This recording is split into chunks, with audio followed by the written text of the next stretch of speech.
çok değerli misafirlerimiz, uzaktan yakından haber çıkaran Ahmet Bey aramızda, Oberau'ndan Veysel Hoca, buradaki değerli öğretmenlerimiz, Abdülcelil abi, Disport'tan, Doğu Türkistan Enformasyon Merkezi Başkanımız, hepiniz hoş geldiniz. Orhun abidelerine günümüzde Türk Edebiyatı konulu bir sohbetimiz olacak. Rami Hocam bu konuyu sizlere takdim edecek. Türk Ocakları'nın Cuma günleri organize etmiş olduğu Ocakbaşı sohbetleri bundan sonraki periyotlara devam edecek inşallah. Bundan sonraki haftada Ahmet Bey yine değişik konularda onu takdim ettik. Basına da bildirdik. Sizlere sohbet edecek. Daha sonraki dönemlerde yine Türk Ocakları'nın geleneksel olarak yapmış olduğu Ocakbaşı sohbetleri bu ocağımızda devam edecek. Nerede bir Türk var, nerede bir Türk'ün derdi var, Türk Ocakları oradadır. Dilde, işte, gönülde birlik düsturunca, Kasparoğlu'nun çok meşhur sözü bağınca, yani gönüller bir olsun. Türk'ün olduğu her yerde, Türk'ün derdinin olduğu her yerde biz oradayız. Yani bu dertlerimizi konuşarak, sevinçlerimizi de paylaşarak çoğaltma peşindeyiz. Dertlerimizi de konuşarak, paylaşarak azaltma peşindeyiz. Daha fazla sözü uzatmadan gönül eline sözü bırakıyorum. İnşallah güzel bir sohbet olur. Hep beraber istifade ederiz. Allah hepinizden razı olsun. Hepinize tekrar hoş geldiniz diyorum. Ben 1974'te Urfa'da öğretmenliğe başladım. 2 sene Urfa'da öğretmenlik yaptıktan sonra tekrar 3 sene Eğitim Enstitüsü Sosyal Bilgiler bölümünü okudum. Balıkesir eğitim, oradan Trabzon'a gönderdiler mecburi gidiş, oradan Erzurum'a gönderdiler. Erzurum'u bitirdikten sonra buraya geldim 79'un sonunda ve 80'de Disport'ta öğretmenliğe başladım. 80'den bu tarafa da 36 senedir Disport'taki Türk çocuklarına her okul çeşidinde, ana dilde, Türkçe dersinde Türk kültürü dersleri yaptık. Buradaki öğrencilerimizin bir şeye ihtiyacı vardı, kimliğini korumak. Şimdi Hindistan'daki Türkler kimliğini koruyamadı da İran'daki Türkler kimliğini nasıl korudular? Hindistan'daki Türkler kendi dillerine çok sahip olmadılar. Dilleri gidince arkasından kendi kimlikleri de kayboldu. Kimi Pakistanlıyım dedi, kimi Afganistanlıyım dedi ama çoğunun aslı %100 sizin gibi, bizler gibi Türktüler. Biz 50 senedir Almanya'dayız.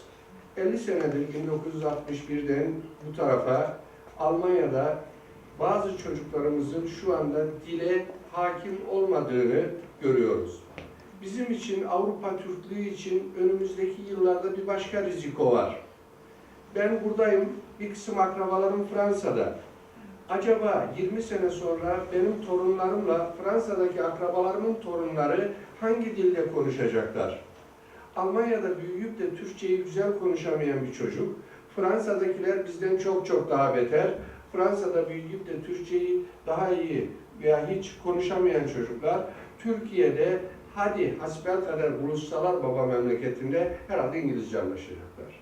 İşte Avrupa'da yok olur muyuz, olmaz mıyız? Biz Türkçe öğretmeniyiz. Türkçe bizim için böyle bir gönül bahçesi. Türkçenin sınırları bizim devlet sınırlarımız, aşk sınırımız, her şeyimiz. Onun için bütün gayretimizle, bütün gücümüzle buradaki öğretmenlerin tamamı, Alevisi, Sünnisi, Solcusu, Sağcısı hep Türkçe öğrettiler. Hep bu aşkla yandılar. Çünkü giden ateş düştüğü yeri yakıyordu, bizim çocuklarımız oluyordu. Önümüzdeki yıllarda da, 10 yıllarda da biz bunun mücadelesini vereceğiz. Ben sohbete gittiğim her dernekte, İngiltere dahil Avrupa'nın hemen hemen bütün ülkelerinde yüzlerce dernekte Türk kültürüyle, Türk tarihiyle ilgili sohbetler yaptım. Gittiğim her yerde şunu söyledim. En beğenmediğiniz en kötü öğretmene göndermek bile hiç göndermemekten 1000 kat iyidir. Çünkü bizim velilerimiz o öğretmen solcudur, sağcıysa çocuğunu göndermez. Veya o öğretmen Alevidir, efendim kendi Sünniyse göndermez. Veya o öğretmen Sünnidir, Alevi ise göndermez. Ama olan kendi çocuğuna olur. İlkokulda da yıllarca çalıştım burada Brunschüle'de. Şunu gördüm ki eğer bir çocuk ilkokulda Türkçe dersine gitmemişse S harfi ile Z harfinin arasındaki farkı, I harfi ile İ harfinin arasındaki farkı, Ş harfini, Ç harfini, yumuşak G harfini sonradan kavrama şansı yoktur. Hiç tartışmasız, yılların tecrübesiyle bunu söylüyorum. Onun için diyorum, en beğenmediğiniz öğretmen, en tembel dediğiniz ve en şu sayabildiğiniz kendinizce, herkes kendince saydığı kusurlu öğretmene göndermemekten iyidir. Dili giden toplumların dini de elden gidiyor. Macarlar bugün görüyoruz. Macaristan'a gidip gelen birçok arkadaşlarımız var. Haftaya Ahmet Bey de Macaristan'daki Turan Birliği'nin hatıralarını anlattır bize. Ve göreceğiz ki oradaki arkadaşlarımız Türk izliyor. Atilla'nın torunları izliyor. Attila benim oğlumun ismi de Attila. Atilla'nın torunları izliyor ama biz onlarla Türkçe anlaşamıyoruz. Onun için biz bakalım bugün köklerimizden bugüne edep üzere edebiyat, edepli söz neler söylemişiz. Söylemek çok kolay. Biz şu Orhun abidelerini 725 yılında yazdık. Elimizdeki şu anki araştırmalar devam ediyor, kazılar devam ediyor. Belki ileride Çin kaynaklarından şuradan buradan bundan daha 1000 sene daha ilerisine geriye doğru da gidebileceğiz. Belki kaynaklar bulacağız. Ama şu anki elimizdeki ilk Türkçe yazılar bunlar. Türkçe yazılar yukarıdan aşağı doğru yazılmış. Harfler birbirine bitişik olmayacak şekilde yazılmış. Soldan sağa doğru yazılmış. Şimdiki Arap alfabesindeki bir camide Kur'an kursuna gidilebilir. Her kelimenin arasına da 2 nokta koymuş. 2 noktayı görünce diyoruz ki ha bu başka bir kelime, bu başka bir kelime, bu başka bir kelime. Şimdi bir toplumun böyle bir yazı dilini elde edebilmesi için yani 725 yılında aniden rüyalarında bir alfabe gördüler, ezberlediler, kalktılar, yazdılar. Böyle bir şey olamaz. Böyle bir şey zaten yok. Destanlarımız vardı, söyleniyordu. Bizim manilerimiz vardı, söyleniyordu. Türkülerimiz vardı, söyleniyordu. Atasözlerimiz vardı, söyleniyordu. Bilmecelerimiz vardı, söyleniyordu. Hala da söylenmeye devam ediyor. 725 yılında biz bu taşları görüyoruz. Bu taşların en güzel şeklini YouTube'da, Facebook sayfamda dün de bölüştüm, ben paylaştım. Bunu YouTube'a girdiğiniz zaman Orhun abideleri dediğiniz anda bütün resimleriyle nerede nasıl ulaşacağınızla çok güzel anlatıyor. Eğer bir gün gitmek görmek isterseniz şu anda bu taşları diktiğimiz yer Moğolistan sınırları içinde. Moğolistan'ın başkenti Ulan Batur şehrine uçak biletini alıyoruz. Oradan sonra Karakurum şehrine gitmek için 400 kilometre 7 saat otobüse gidiyoruz. Oradan da Karakurum şehri 10.000 nüfuslu bir kaza. Arkasından gideceğimiz yer 40 kilometre ileride bu taşların olduğu yer. O yol asfaltlı, Türk devleti yaptırmış. Orada orijinalleri müzenin içinde, kopileri olarak yapılanlar olduğu, orijinal bulunduğu yerlerinde duruyorlar. İnşallah Allah hepinize Mekke-i Medine'yi nasip etsin ama Moğolistan'ı da nasip etsin. Buradaki atalarımızın o gün için yazdıklarından bugüne kadar atlayarak kısa kısa sözler edeceğim. Eğer biz hepsini anlatmaya kalkarsak herhalde değil saat, günler yetmez. Onun için öyle bir yanlışlığı yapma şansımız yok. Ve kısa kısa bugüne kadar geleceğiz. Bir de şiir üzerinden yürümeye çalışacağım. Yoksa Ahmet Bey kardeşim roman yazar, bir başka kardeşim başka türlerde yazıyor. Onların hepsinin yazdıklarını, isimlerini yazsam, internete girin sırf Almanya'daki yazarlar deyin, karşımıza en az 100 tane çıkıyor. Onun altından kalkamayız. Bugünkü sohbetimiz kısa kısa bu Orhun abidelerinden günümüze kadar atalarımızın yazdıkları. Diyor ki oradaki Bilge Kağan, üstte mavi gök, altta kara toprak yaratıldığında kişi oğlu üzerine, insanoğlu üzerine benim atalarım Bumin Kağan, İstemi Kağan yaratılmış. Şunu demek istiyor. Yani Allah insanları yaratmış. İnsanları yönetmek için de Bumin ve İstemi Kağan'ı yaratmışlar. bizim Osman Turan diye bir profesör hocamız vardı. Onun Türk Cihan Hakimiyeti Mefkuresi kitabı hepimizin illa koltuğunun altında, masasının üstünde veya evinde bulunurdu. Bilge Kağan'ın söylediğiyle Osman Turan'ın söylediği arasında hemen hemen hiçbir farkı yok. İki Türk bir araya gelirse devlet kuruyor, iki Yahudi bir araya gelirse şirket kuruyorlar. Bugün de aynı gerçek devam ediyor. Dört taraf düşmanmış, saldırmışlar. Sonunda Çin milleti bizi esir almış. Türk tarihinde 3 tane kara nokta var. Bir, 650 yılından 680 yılına kadar 30 sene Çin esareti yılımız. 2. Moğol esaretinde geçen yıllarımız. 3. Kurtuluş Savaşı'nda geçen yıllarımız. Bu 3 kara günlerimizin haricinde ara sıra iyi, ara sıra kötü günlerimiz hep öyle o şekilde devam ederek gelmiş. Ve o günden bugüne bizim Hakanlarımız, Kağanlarımız bize hesap veriyorlar. Bu taşlara 3.75 boyunda, bu binadan daha yüksek düşünün, 142 santim genişliğinde, 26 santim enliliğindeki o taşlarda Göktürk alfabesiyle 38 harfli bir alfabe, 4 tanesi sesli harf, 34 tanesi sessiz harften oluşan ilk Türk alfabesi. Göktürk alfabesiyle bize sesleniyorlar. Peki, hemen günümüzden bir şey vereyim. Mustafa Kemal Atatürk'ü Türkiye'de sevenler var, sevmeyenler var. Nefret edenler var, aşırı derecede sevenler var. Arkadaşlar, Bumin ve İstemi Kağan'ın nasıl ki ismini unutmadıysak, 1000 sene sonra da sevme ayrı bir olay, 1000 sene sonra da Mustafa Kemal'in ismi yaşayacak. Niye? Çünkü 16 Türk İmparatorluğundan, Türk Devleti'nden birinin kurucusu. Senin sevip sevmemen o çok önemli bir olay değil. Tarihte çok kısa bir olay, çok küçük bir olay. Arkasından Baybars'ın kurduğu Devlet-i Türkiye, Mısır Devleti, Mısır Türk Devleti. Yani 3 defa Türk ismiyle devlet kurmuşuz. Göktürkler Devleti'ni kurmuşuz, Mısır Türk Devleti'ni kurmuşuz, bir de Türkiye Cumhuriyeti'ni kurmuşuz. İsminde 16 tane devletimiz var diyoruz. Cumhurbaşkanı bir yerde konuşacağı zaman şuraya 16 tane yıldızı hemen koyuyorlar. Ama o 16 yıldızın içinde sadece 3 tanesinin isminde Türk kelimesi geçiyor. İşte birisi Baybars'ın Mısır'da kurduğu devlet, birisi Mustafa Kemal'in Anadolu'da kurduğu devlet, biri de Bumin ve İstemi Kağan'ın Orta Asya'da değil, Orta Asya kelimesini hiçbirimiz sevmeyiz. Türkistan'da kurduğu devlet. Büyük Türkistan, Ulu Türkistan derler büyüklerimiz. Orada neler yapmışlar, başlarına neler geçmiş. Çin esaretindeki Türkler tam esir olurken o 50 senelik sürede 630-680 arası yemek kültürü Çinlilere benzemeye başlamış. Saçlarını uzatma, bağlama kültürü Çinlilere benzemeye başlamış. Konuşmaları Çinlilere benzemeye başlamış ve Kara Kağan'ın oğlu Kürşat 40 arkadaşıyla isyan ederek Çin sarayına baskın yapmış. Çin sarayındaki Çin Hakan'ı kaçırarak güya Türklere hürriyetini kazanacaktı. 40 arkadaşıyla birlikte orada uçmaya varır. Sonunda herkes duyar. Kürşat ihtilal yapmış, Kürşat Çin sarayını basmış, Kürşat Çin padişahını kaçıracakmış. Çin padişahını kaçıramamış ama ihtilal ateşini yakmış. Bağımsızlık ateşini unutturmamış. Onun için ikiz oğullarından birisi demin ismi Atilla'dır, birisi de Kürşat.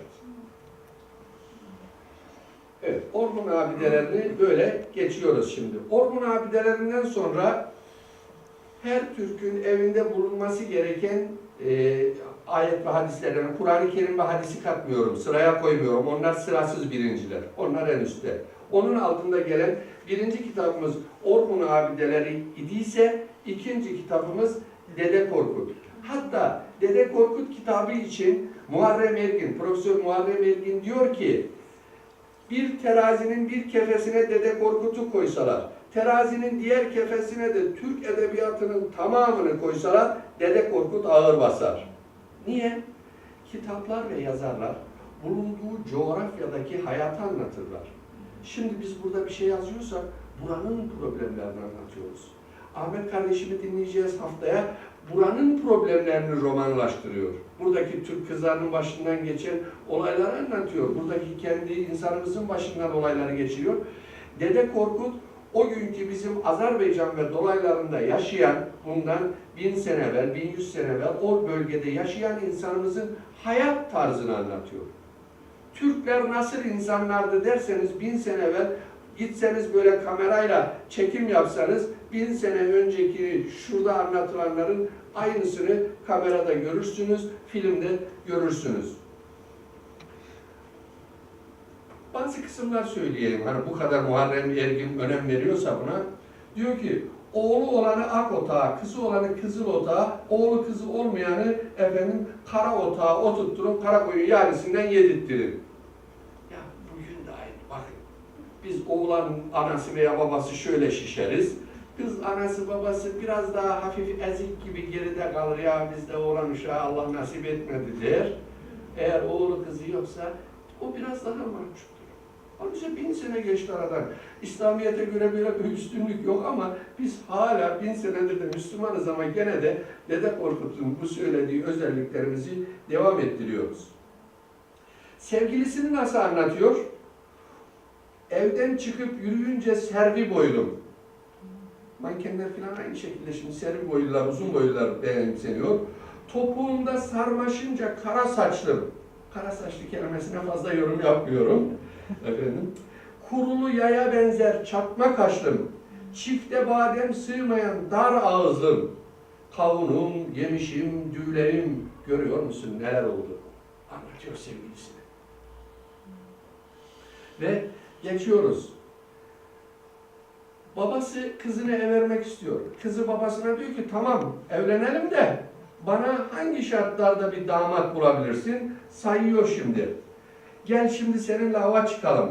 Eğer senin atın, kendisine dünür gelen oğlana söylüyor. Senin atın benim atımı geçerse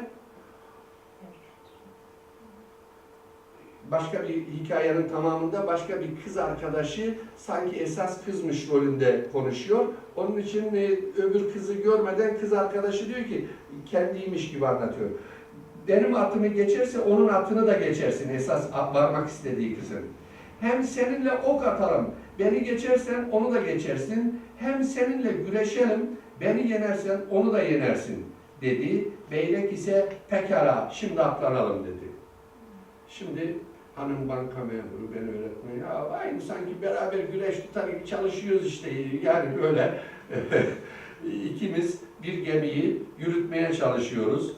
Oh nasıl atalım? Şimdi ben hanıma desem gel ata binelim benimle yarışalım. Ben bilmedim ki o binsin. Değil mi? Bugünün şartlarında beraber çalışmak, beraber efendim güzel çocuklar yetiştirmek. Şimdi oğlan da babasına söylüyor. Baba bana bir kız alıver ki ben yerimden kalkmadan o kalkmalı. Ben karakoç atıma binmeden o binmeli. Ben hasmıma varmadan o bana baş getirmeli. Tarım toplumundayız, geçiciyiz, göçebeyiz. Dolayısıyla her Türk kadını da her Türk erkeği kadar savaşçı olmak mecburiyetinde. Hiç tartışmasız hayatın verdiği mecburiyetler.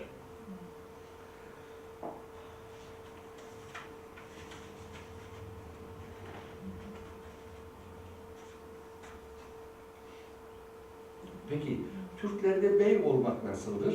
Diyor ki, oturuyorlar, bir tanesi geliyor, en üstte oturuyor. Şimdi ona söylüyorlar. Her biri oturduğu yeri kılıcı ile ekmeğiyle almıştır. Bre sen baş mı kestin, kan mı döktün, aç mı doyurdun, çıplak mı donattın ki geçen üst tarafa oturursun? Aç doyurmak, çıplak giydirmek. Bugün de Müslümanlığın bizden en çok istediği bu şey değil mi? Fakirlere yardım et, yoksullara yardım et ve biz Almanya'da bunu en iyi şekliyle yıllardır gördük. Afganistan'a para gönderdik, Pakistan'a para gönderdik, Mısır'a para gönderdik, Suriye'ye para gönderdik, Azerbaycan'a para gönderdik, Çeçenistan'a para gönderdik. Hala da Afrika'ya para gönderiyoruz, Doğu Türkistan'a kurban gönderiyoruz. Her tarafa kurbanlarımızı, fitrelerimizi, zekatlarımızı göndermeye devam ediyoruz. Demek ki her birimizin beylik hakkı var. Aç doyuruyoruz, çıplak giydiriyoruz değil mi? Zekatlarımızı, fitrelerimizi dünyanın neresinde bir fakir duyarsak oraya gönderiyoruz. Özelliğimiz de 1000 sene sonra yine devam ediyor. Şimdi kocası askere giderken hanımından, savaşa giderken hanımından helallik istiyor. Bakın ne diyor hanımı beyine. Yiğidim ben seni 1 yıl bekleyeyim. 1 yılda gelmezsen 2 yıl bekleyeyim. 2 yılda gelmezsen 3 yıl, 4 yıl bekleyeyim. 4 yılda gelmezsen 5 yıl, 6 yıl bekleyeyim. 6 yol ayrımına çadır dikeyim. Gelenden gidenden haber sorayım. Hayır haber getirene at elbise vereyim. Kaftanlar giydireyim. Şer haber getirenin başını keseyim. Erkek sineği üzerime kondurmayayım. Murat ver, Murat al, öyle git yiğidim. Böyle değil, aynen öyle. Şimdi de biz giderken ya ben eve gitmiyorum veya ben başka yere gidiyorum. Hani Kurtuluş Savaşı'nda biz biliyoruz. 1911 Balkan Savaşı, 1911 Trablusgarp Savaşı, 12 Balkan Savaşı, 14-18 Birinci Dünya Savaşı. Askere gidip de 11-12 sene askerlik yapıp dönenler hanımıma bir şey olmuş mudur diye hiç düşünmemiştir. Bilmiştir ki hanımı kendisini bekliyordur evinde. İlk Almanya'ya gelenler bazıları hanımını orada koymuş buraya gelmiş, bazıları beyini orada koymuş buraya gelmiş. Hiçbiri de düşünmemiş benim hanım yalnız giderse ne olur veya benim bey yalnız giderse ne olur diye. Ve bizim buradaki 1000 sene sonra da yaptığımız, yaşadığımız özelliklerin hepsi aynısı. İslam dinine geldik. 751 yılında Araplarla tanıştık. İslam dinine girdikten sonra da biz güzel kitaplar yazdık. Bir, Yusuf Has Hacip Kutat Kubilik 1000 sene evvel yazdı bu kitabı. 1000 sene evvel devlet başkanlarına ne öğüt verdiyse, veriyorsa, neleri tavsiye ediyorsa, şimdi de gidin Cumhurbaşkanına, Başbakanına, eğer bir çocuklarınızın ileride Cumhurbaşkanı, Başbakan olacağına, bakan olacağına inanıyorsanız bu kitabı okutturmadan başbakan yapmayın o çocuklarınız. Bugün de aynısı geçerliliğini devam ettiriyor. Arkasından Hoca Ahmet Yesevi'nin Divan-ı Hikmeti, Hoca Ahmet Yesevi de aynı şekilde bir Türk insanı dilini koruyarak nasıl peygambere bağlı Müslüman olur? Dilini koruyarak hayatını nasıl devam ettireceğini bu Divan-ı Hikmetindeki Türkçe şiirleriyle anlatıyor ve Türkçeyi İslam'la birlikte, İslam'ı Türkçe ile birlikte halkın içinde yaşatıyor. Almanya'ya geliyoruz. Almanya'da bakıyorum ki ben buradaki Türk gençlerinde gecelerde milli şuurlar zayıflıyor. Diyorum ki Rahmi sen kitap yazmayı beceremezsin, o Ahmet Bey'in işi. Sen de Ahmet Bey gibilerin yazdığını topla bir kitap haline getir. Önce bir şiir kitabı hazırlıyorum. Diyorum ki bu kahramanlık şiirlerini, bu marşları Avrupa'daki gençler bilmeli. Bütün derneklerimizde ücretsiz olarak dağıtıyoruz. Aman gençlerimiz bu Malazgirt Marşı'nı, bu Fetih Marşı'nı, bu Çanakkale Türküsü'nü hepsini bilsinler diye. Arkasından diyoruz ki bu gençler Osmanlıların nasıl karakterli insanlar olduğunu, Osmanlılardan evvelki Türklerin nasıl yiğit, kahraman ama fazilet kahramanı, iyilik kahramanı olduğunu anlatan küçük tarihi hikayeleri bir kitap haline getir, atalarının, dedelerinin nasıl olduğunu anlarlarsa, Almanya'da da büyüseler, Fransa'da da, İngiltere'de de, Avusturya'da da, İsviçre'de de büyüseler, bu gençler Türk kalmalarına faydan olur Rahmi diyorum. Oradaki tarihi fıkraları yine ben yazmıyorum, benden evvelki abilerimin yazdıklarını böyle bilerek de çok küçük yazıyorum. 60 sayfa, yani buradan tramvaya binince iş yerine kadar okusun diye. Türkler biliyorsunuz Kur'an oku diye başlıyor da biz onu ikrayı la ikralıyoruz. Yani okuma anlamışız. Onun için çok da fazla okumuyoruz. Bir Müslüman Türk çocuğunun peygamberini örnek alması lazım, tanıması lazım. Ne yapayım o zaman? Kur'an-ı Kerim'deki peygamberimizi anlatan Türkçe ayetleri alıyorum. Aynı ayetlerin Almancasını alıyorum, Almanca Kur'an-ı Kerim'den. Çok iyi hırsızım bak. Görüyor musunuz? Oradan Türkçe ayetler, buradan Almanca ayetler, Almancası ve Türkçesini birleştiriyorum. Müslüman Türk evladı peygamberimizi tanısın, örnek olsun, alsın diye küçücük yine, hiç küçük büyük yazmayı sevmem, bu işler başkalarının, büyüklerin işi, yazıyorum. Arkasından diyorum ki bunlar Allah nasıl insanlaşıyor? Yani Allah'ın bir hududu var, sınırları var. Allah'ın sınırlarını bilsinler. Ney haram, ney yasak, ney iyi, ney kötü. Küçük ve büyük günahları yine bir küçük kitapçık halinde hazırlıyorum. Arkasından hacca, umreye gidiyoruz hanımla beraber. Oradaki hatıralarımızı gitmeden evvel yapılması gereken hazırlıkları yine bir küçük kitapçık haline getiriyorum ve bizim buradaki Almanya'daki gençlerimize Dede Korkut zamanını anlatmışsa biz de bu zamanın problemine nasıl katkıda bulunabiliriz diyoruz.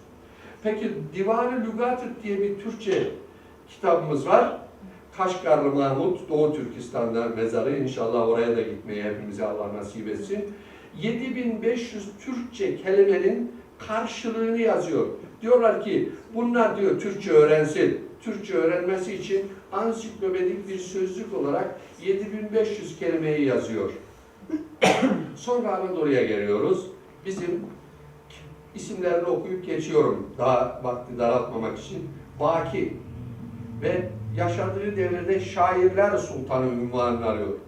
Kanuni devrinde yaşıyor. Kanuni'nin karşısında diyor ki bana sunuldu kaside, bana verildi gazel, benim padişahı mülkü sühan. Yani bu devirde söz ülkesinin padişahı benim diyor. Kanuni gibi bir adama diyor ki sen nerenin padişahı olursan o söz ülkesinin padişahı benim.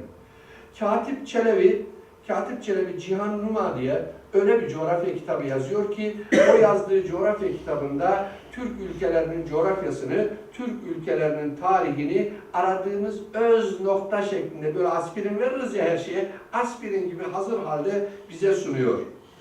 Alişir Nevai Muhakeme-tül Lügateyn diye bir kitap yazıyor ve bu kitapta iki dili karşılaştırıyor.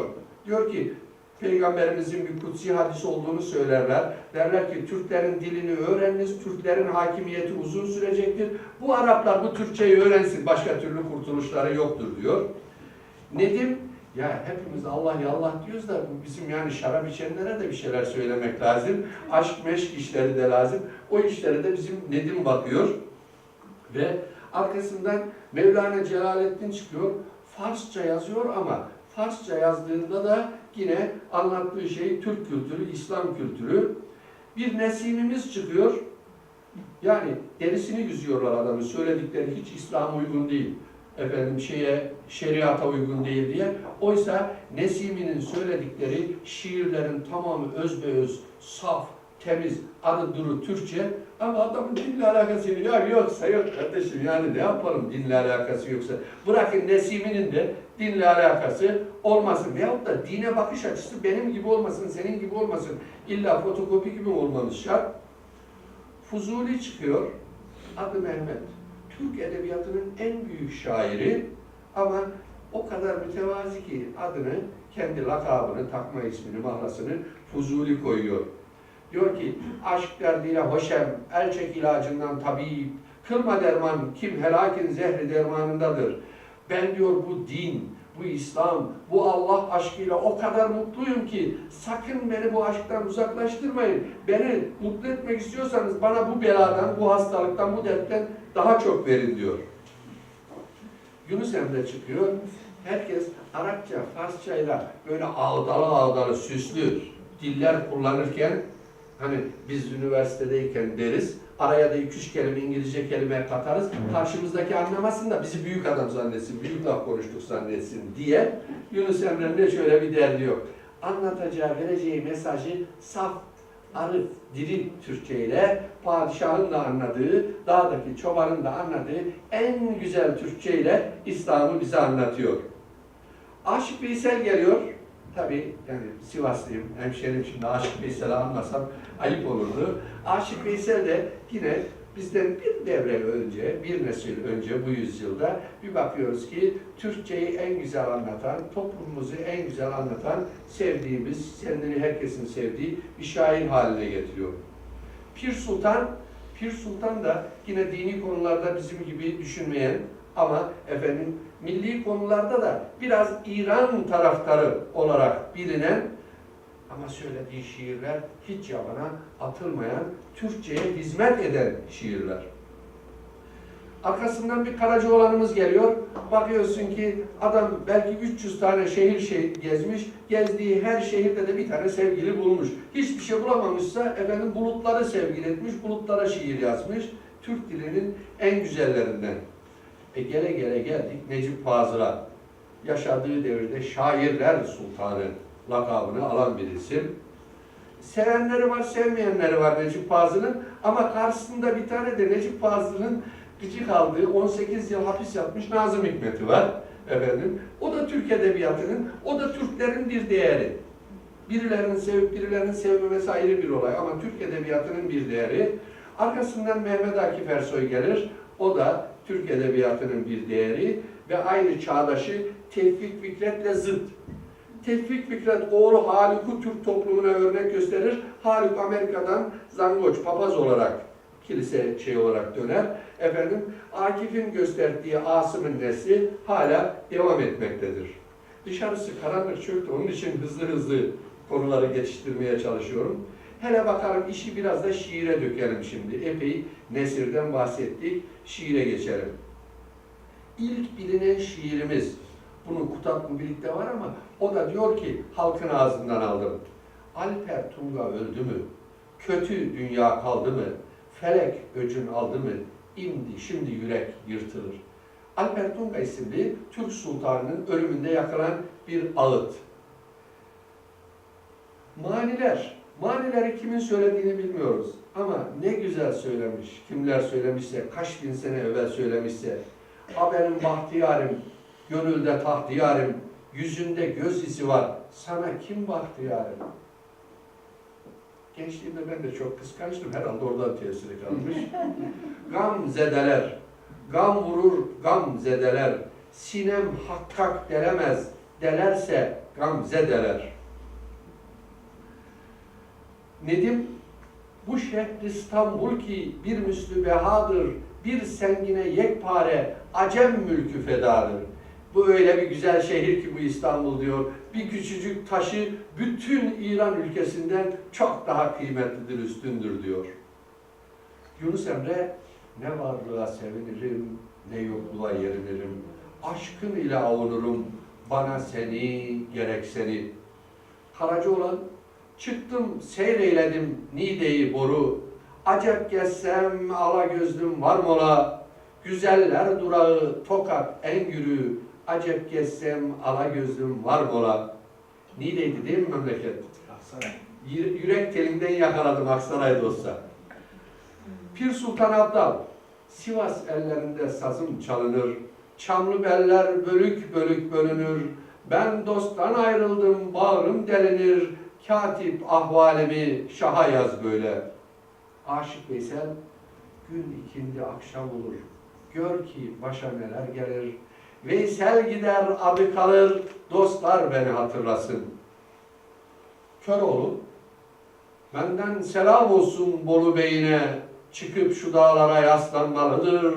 Ok gıcırtısından, kalkan sesinden, dağlar seda verip seslenmelidir. Dadaloğlu, belimizde kılıcımız kirmani, taşı deler mızrağımız temrani, hakkımızda devlet etmiş fermanı, ferman padişahın dağlar bizimdir.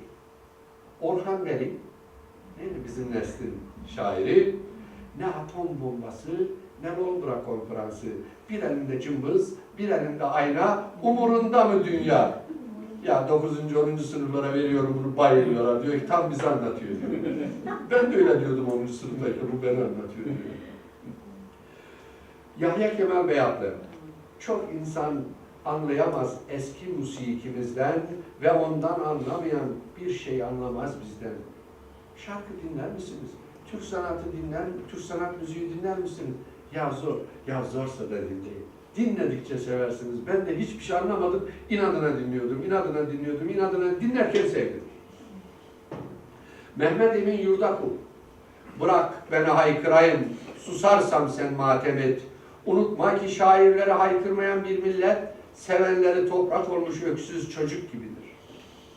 Orhan Veli yine, neler yapmadık şu vatan için, kimimiz öldük, kimimiz nutuk söyledik. Allah da beni buraya bugün nutuk söylemeye göndermiş. Nazım Hikmet, sen bizim orada kalmamızla beraber komünizmi kuracaksın Mehmet. Anana hasret, sana hasret, yoldaşlarıma hasret öleceğim.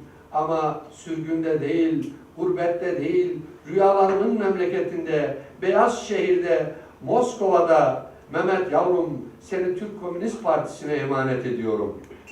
Biz gurbetlik çekiyoruz. O burada gurbetlik, hasretlik çekmiyormuş gibi davranıyor ama başka birçok şiirinde hasretlikten böyle ateş gibi yandığını da biliyoruz. Ahmet Bulut Dıranas. Önce upuzun, sonra kesik saçın vardı. Tenin buğdaysı, boyun bir başak kadardı. İçini gıdıklıyordu bütün erkeklerin, altın bileziklerle dolu bileklerin, açılırdı rüzgarda kısa eteklerin, açık saçık şarkılar söylerdin en fazla. Ne çapkın komşumuzdun sen Fahriye abla. Bedri Rahmi Eyüboğlu. Müthiş bir şey. Karadutum. Çatal karam, çingenem, nar tanem, nur tanem, bir tanem. Ağaç isem dalımsın, salkım saçak, petek isem balımsın. Oğlum, günahımsın, vebalimsin. Gülen ayvam ağlayan narımsın. Kadınım, kısrağım, karımsın. Tevfik Fikret.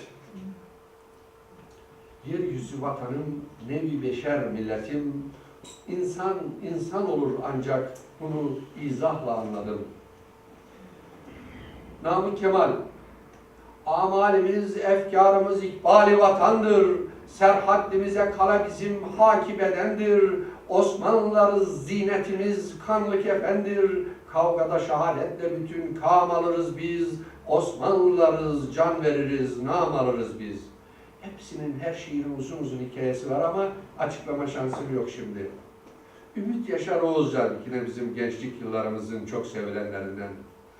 Kollar Japone, etekler dizden yukarı. İstanbul kızları volta atar bir aşağı bir yukarı. Fazla sıkıntıya gelmezler. Ahmet Haşim'i bilmezler. Öte yandan sayarlar davulcu Ringo'nun seceresini ve gücenir İstanbul kızları aşıkları sevmezse darling diye. Evetleri yes, yes'tir, müzikleri ye, ye, ye. Emrah. Gönül gurbet ele çıkma. Evet, sizi bir yakalayayım şöyle bam telinizle. Ya gelinir ya gelinmez. Her dilbere meyil verme. Ya sevilir ya sevilmez. Kemalettin Kamu. Ne örümcek ne yosun. Ne mucize ne füsun. Kabe Arap'ın olsun. Bize Çankaya yeter.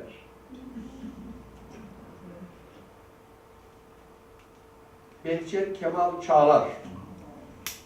Ol Zübeyde Mustafa'nın anesi. Mustafa Kemal'a mevlüt yazıyor.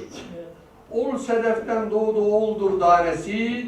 Gün gelip oldu rızadan hamile. Bak derişti hafta ey yamile. Niyazi Yıldırım Genç Osmanoğlu. Aylardan Ağustos, günlerden Cuma, gün doğmadan evvel iklim Ruma. Bozkurtlar ordusu geçti hücuma, yeni bir şevk ile gürledi gökler. Ya Allah, Bismillah, Allahu Ekber. Faruk Nafiz Çamlıbel.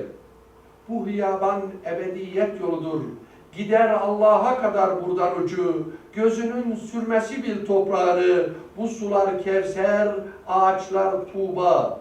Çankaya'ya anlatıyor. Nihal Atsız. Yufka yüreklerle çetin yollar aşılmaz. Çünkü bu yol kutludur gider Tanrı Dağı'na. Halbuki yoldaşını bırakıp dönenlerin değişilir topuda bir sokak kaltağına. Ziya Gökalp. Vatan ne Türkiye'dir Türklere, ne Türkistan. Vatan büyük ve müebbet bir ülkedir Turan. Necip Fazıl. Öpmek. Ellerime uzanan dudakları tepeyim. Allah diyen gel senin ayağından öpeyim. 30 yıl. Tam 30 yıl saatim işlemiş, ben durmuşum. Gökyüzünden habersiz uçurtma uçurmuşum. Sanat. Anladım işi. Sanat Allah'ı aramakmış. Marifet bu, gerisi yalnız çelik çomakmış. Vasiyet. Son gün olmasın dostum, çelengim, top arabam. Alıp beni götürsün tam 4 inanmış adam. Ölçü. Müjdecim, kurtarıcım, efendim peygamberim. Sana uymayan ölçü, hayat olsa teperim. Zindandan Mehmet'e mektup.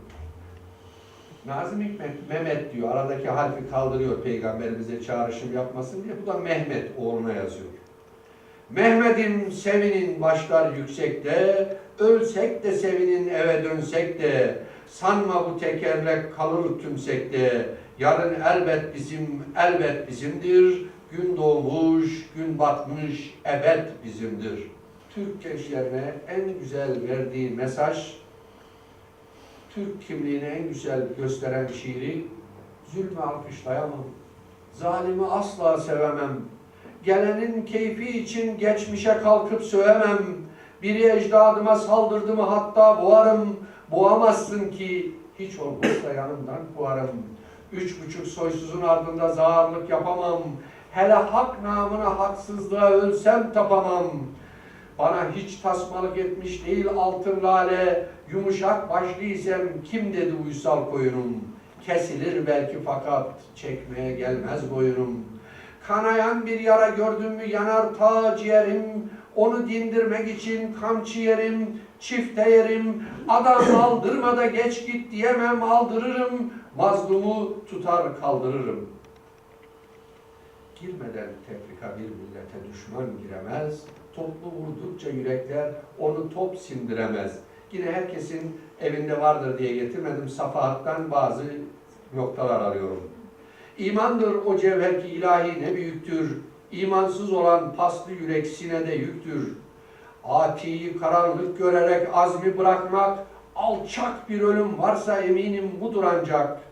Cehennem olsa gelen göğsümüzde söndürürüz, bu yol ki hak yoludur dönme bilmeyiz yürürüz. Vurulup tertemiz alnından uzanmış yatıyor, bir hilal uğruna ya Rab ne güneşler batıyor. Tarihi tekerrür diye tarif ediyorlar. Hiç ibret alınsaydı tekerrür mü ederdi? Allah'a dayan, sağa sarıl, hikmete ram ol, yol varsa budur, bilmiyorum başka çıkar yol. Rahmetle anılmak, ebediyet budur ama sessiz yaşadım. Kim beni nereden bilecek? Bir bak sana gökler uyanık, yer uyanıktır. Dünya uyanıkken uyumak maskaralıktır. Sahipsiz olan memleketin batması haktır. Sen sahip olursan bu vatan batmayacaktır. Şehidimin son örtüsü, ışık ışık, dalga dalga bayrağım, senin destanını okudum, senin destanını yazacağım. Doğrulara yardımcıdır Yaradan, bu kervan yoruldu sanmasın nadan. Atılan adımı geri almadan, yürü, yürü, yürü kaldığın yerden, bayrağı eline aldığın yerden. Noktalıyorum. Hepinize teşekkür ediyorum. Sorularınız olursa onunla da devam edelim inşallah.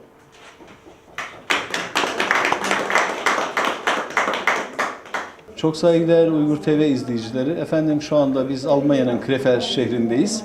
Ve burada bulunma sebebimiz ise Krefeld'de yeni açılan Türk Ocağı'nın Cuma sohbetlerinde. Cuma sohbetlerinin bugünkü konuğu saygıdeğer büyüğümüz, yazar, şair, gerçekten gönül adamı Sayın Rahmi Koca Beyefendinin bugünkü sohbetinde beraberce bulunduk ve yanımızda da yine kendisi kadar güzide özellikle Avrupa'nın son zamanlarda yetiştirmiş olduğu yazarlarımızdan bir tanesi Ahmet Aytaç Beyefendi var. Efendim bugünkü sohbete siz de bir dinleyici olarak katıldınız. Neler söylemek istersiniz? Şimdi Türklüğün yok olmaya, Türkçenin yok olmaya başladığı bir dönemde hele son neslin tamamen benliğinden uzak olduğu bir zamanda bugünkü Krefeld Türk Ocağı'nın düzenlemiş olduğu ve çok değerli Rahmi hocamızın dilinden şöyle bir geçmişe gittik. Orta Asya diyoruz ya, hocam kızıyor. Türkistan'dan Anadolu'ya ve Avrupa'ya doğru taştık geldik. Kızıl Elma'yı takip ettik. Benim burada bugüne kadar Avrupa'da 22 yıldır buradayım. Böyle güzel tatlı bir edebiyat sohbeti görmedim. Ve böyle bir şey hissetmedim. Yani buradaki güzide insanların böyle bir programda bir araya gelip hasbihal eylemeleri ve tarihi, kültürümüzü, özellikle Türklüğü yeniden yaşatmamızı sağladıklarından dolayı özellikle Krefeld Türk Ocağı'na, Yusuf hocamıza, başkanımıza ve Rahmi hocamıza çok çok teşekkür ederim. Gerçekten güzel bir programdı. Teşekkür ederim. Bugün Krefeld Türk Ocağı Şubesi olarak bugün 2. Ocakbaşı sohbetimizi gerçekleştirmiş bulunduk. Bugünkü konumuz Orhun abidelerinden günümüze Türk edebiyatıydı. Hepinizin malumudur ki milleti millet yapan en önemli ana etkenlerden bir tanesi de dildir. Dil geçmiş ve gelecek arasında iletişim kuran en önemli etkenlerden bir tanesidir. Ne diyoruz? Dili olmayanın kültürü de olamaz, geçmişi de olamaz, geleceği de olamaz ve dini de olamaz. Bu sebepten dolayıdır ki merhum İsmail Gasparalı dilde, fikirde ve işte birlik derken ilk zikrettiği konu dil olmuştur. Biz de ocağımız içerisinde dile çok büyük bir önem ve ehemmiyet vererek bu alanda dil konusunu ve faaliyetlerini ocağımız içerisinde sürdürmeye devam edeceğiz. Evet, kolay gelsin. Teşekkür ederim. Efendim yine emektar ve emekli öğretmenlerimizden Mehmet Suvak Beyefendi ile beraberiz. O da bugünkü söyleşide buradaydı. Neler söylemek istersiniz? Ben aslında buraya bugün bir rastlantı olarak geldim diyebilirim. Hasretini çektiğim, bugüne kadar burada beklediğim ve yaşamadığım bir sohbette bulundum. Geçmişten günümüze Türk edebiyatından, Türkçeden parçalar dinledik. Çok memnun oldum. Bu gece çok enteresandı. Şimdiye kadar yaşamadığım gerçekten ve hasreti olan şiirler, Türk edebiyatı, bunun yanı sıra çok acı olan Türkistan olayları çok tesir etti.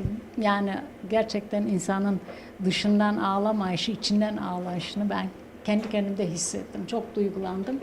Ve Rahmi Bey de bizi gerçekten güzel Orta Asya demeyeyim yine Türkistan'dan buraya kadar yel estirdi. O esen yel yani beni bir daha hayata bağladı diyebilirim. İnsan geleceğini bilmeli ama geçmişini unutmamalı. Efendim bugün Türk Ocağı'nda Cuma sohbetlerinde tabii ki biz Cuma sohbetleri dedik ama bugün öyle anlaşılıyor ki öğretmenler sohbeti gibi bir şey yaşadık biz burada. Konuklarımızın çoğunluğu öğretmendi ve yanımızda Veysel Sünme Beyefendi var, öğretmenimiz var. Sohbet hakkında neler söylemek istersiniz? Tabii ben Rami Hoca'yı daha önce yakın arkadaşız, tanıyorum. Uygur Türklerini ve konuyu da biliyordum. Ben çok değerli, çok kısa sürede çok da güzel organize edilmiş şahane bir bilgi akımı oldu. Ben Rami Hoca'ya teşekkür ediyorum. Zaten bu konuda artık tecrübelerin ötesinde işin ustası. İnşallah bu kültürel faaliyetlerin burada bu şekilde devam etmesini, genişleyerek devam etmesini diliyorum ben tabii. Efendim şu anda ev sahibimiz Yusuf Bey ile beraberiz. Efendim siz neler söyleyeceksiniz? Türk Ocağı Hars Heyeti Başkanı olarak Ocakbaşı Cuma sohbetlerimiz her daim devam edecek. Daha da geliştireceğiz. Nerede bir Türk var, nerede bir Türk'ün derdi var, biz orada olacağız. Onların dertlerini gündeme taşıyacağız. İnsanlarımıza bu şekilde faydalı olmaya çalışacağız. Yani diyorsunuz ki Uygur TV bizim gönüllere giden yolda rehberimiz olacak, gönlümüzün penceresi olacak. Oradan bizi duyanlar, görenler bizim bu sohbetlerimize katılsın diyorlar. Efendim bizim buradaki yayınımız sona eriyor. Bir başka programda yine sizlerle beraber olmak üzere. Hoşça kalın.